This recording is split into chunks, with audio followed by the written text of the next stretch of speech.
Hi, welcome to this month's crystal grid for the new moon in Libra, which is just before Scorpio season starts.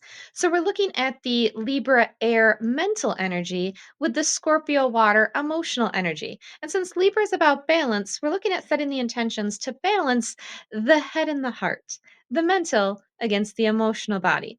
Not always easy. Let's take a look at the crystals I used. And if you're inspired to use these for your own crystal grid, go ahead or just work with them based on the intentions that I've used if that resonates with you. All right, let's get started. Here's the crystal grid for the new moon in Libra. Libra is in my 11th house of community, networking, collaborating. So some of my intentions will be focused on showing up, being seen, allowing people in the community to see me. So I started with an Obsidian Quan Yin. Quan Yin is all about self compassion. So releasing self judgment. And the Obsidian grounds and absorbs some of that dense emotional energy.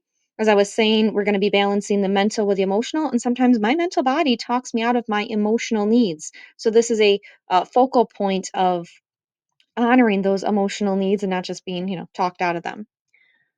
Rhodonite, that is healing old wounds around self worth and being seen. Dalmatian jasper coffin.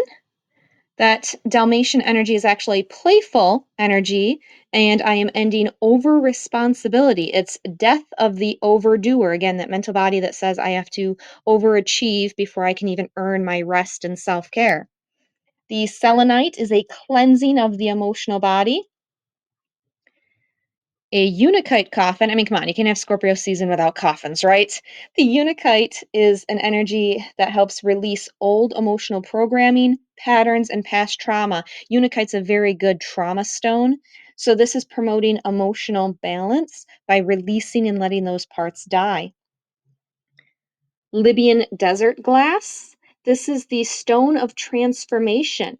It's pushing past old boundaries, which are known as limitations, and releasing past issues to create transformation. Clear quartz. This amplifies and completes all the things that I'm releasing. That's why I was going counterclockwise to release. And it helps keep the grid itself cleansed and cleared. Up next, we are calling in by going clockwise, starting with the lepidolite tower. Now, lepidolite is great for Libra energy in and of itself, but it stabilizes the nervous system, invites joy without overstimulation, right? We don't want to overwhelm our system. Helps with addictions. And yes, being a workaholic is an addiction to productivity, to having to prove your worth. So if you struggle with that, then incorporate some lepidolite. Raw kyanite, this aligns the energy channels to receive insight, also helping with that throat chakra.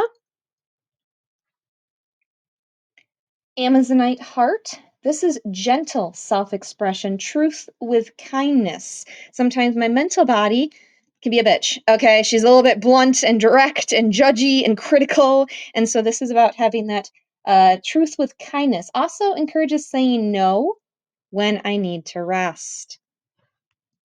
Scolecite pyramid is a higher realm communication amplifier. It's a light body integration and it supports divine timing. Again, not something my mental body really likes to hear. Lion skin jasper. It's courage to shine and strength through gentleness. I just did the tarot card this past Tuesday for strength with compassion. So this aligns with that. Thulite, which always looks like a strawberry to me.